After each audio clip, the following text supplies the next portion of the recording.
Hello, shalom. My name is Asaf Pelled. I'm a born Israeli, born in 1980 and born and raised in the kibbutz Ruchama in the south of Israel, son of an Israeli kibbutz member and a Dutch woman who came as a volunteer to Israel. Basically born and raised as a kibbutz kid, just like all the other kibbutz children. Nothing special about me. And in growing up, I received the same education. I was raised as an atheistic Jew, something which many people see as an anomaly, something which cannot be, but we made it a reality to show the world that a Jew can be a Jew without believing in God, without having any relationship with the God of the Bible and with the Bible itself. But being Jews, we could not let go of many Jewish symbols, like the Shabbat, like the Jewish feasts, like all kinds of landmarks which belong to traditional Judaism. We tried to make them void of God, but we held to them nonetheless.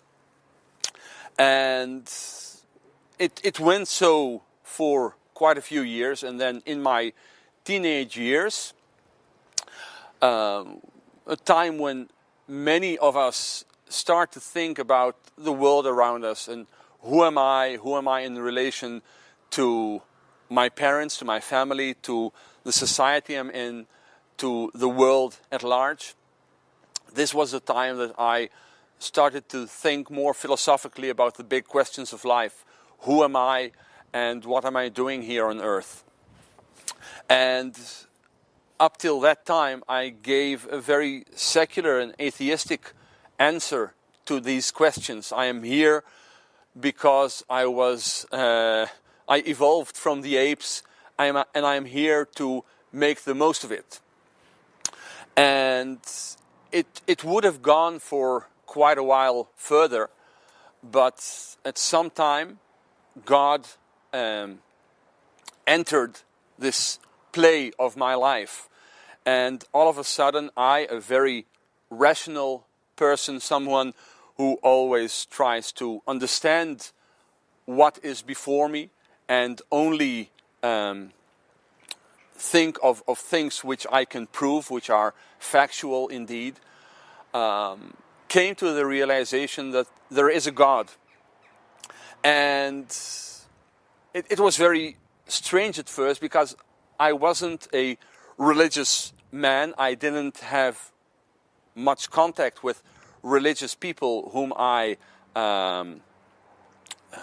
saw as inspiring or as having a valid experience as people, as Jews.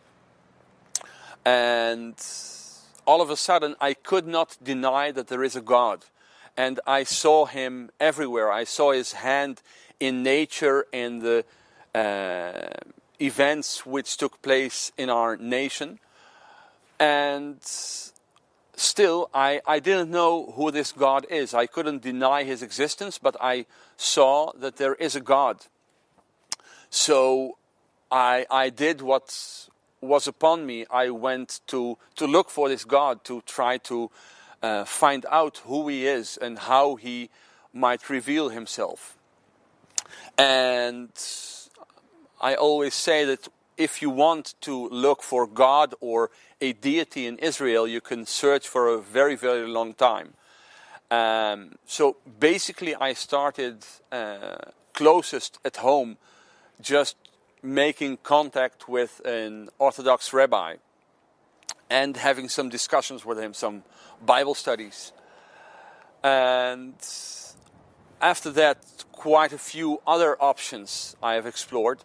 And each and every time, although many of the options did seem valid at the moment, there was a still small voice which told me that's not it.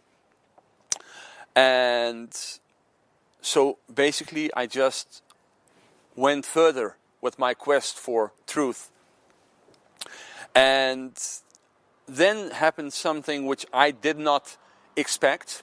I found at our home, somewhere hidden, a New Testament in Hebrew, which my mother, coming as a volunteer to Israel, received from a Christian volunteer who worked in our kibbutz.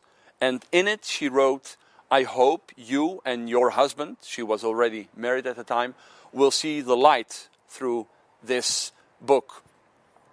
And although it didn't have an effect on them at the time, this was the book in which I met Jesus for the first time. And reading in the pages of the New Testament and reading through the Gospels, I was moved. And basically what moved me most was the authority with which Jesus Christ spoke. Something which the evangelists say over and over again, that the people were astonished that Jesus taught not just like any other scribe, but as the one who has authority, as God himself, the Son of God. And although at the time I didn't understand what it exactly has to do with my life, I knew that my quest to find God centers around this figure, around this person of Jesus. And if I fast forward the process a bit, then a few years later, in 1998, we came to the Netherlands, our family, through a chain of events. And at the end of it, I found myself in Holland, in a land where there are so many churches to choose from that your head might spin. And I just became part of a Baptist church, thinking that they might tell me more about who this Jesus is. And from that moment on, my testimony resembles in many respects that of normal Christians. I just came every Sunday to church and heard the Bible explained, heard how world events and how events in my life relate to Jesus Christ. I also saw in practice who Christians are, how they deal with trouble in their own lives, with questions, with doubts, with fears. And basically I saw Jesus in action. I saw how he works, how he lives among his people. And that's what made me a Christian. And through this whole process was also the question, how can I, as a Jew, become a Christian? How can I say yes to Jesus, in whose name my people have suffered for thousands of years? And time again, I was shown through the Bible, through other Christian people, through the words of Jesus, that the message of Jesus has never been one of war and hate, but one of love and sacrifice to the God of the Bible, to the God of Isaac, Jacob, to Israel. And now I see and believe that there is no dissonance between my being a Jew and my believing in Jesus. It's even stronger.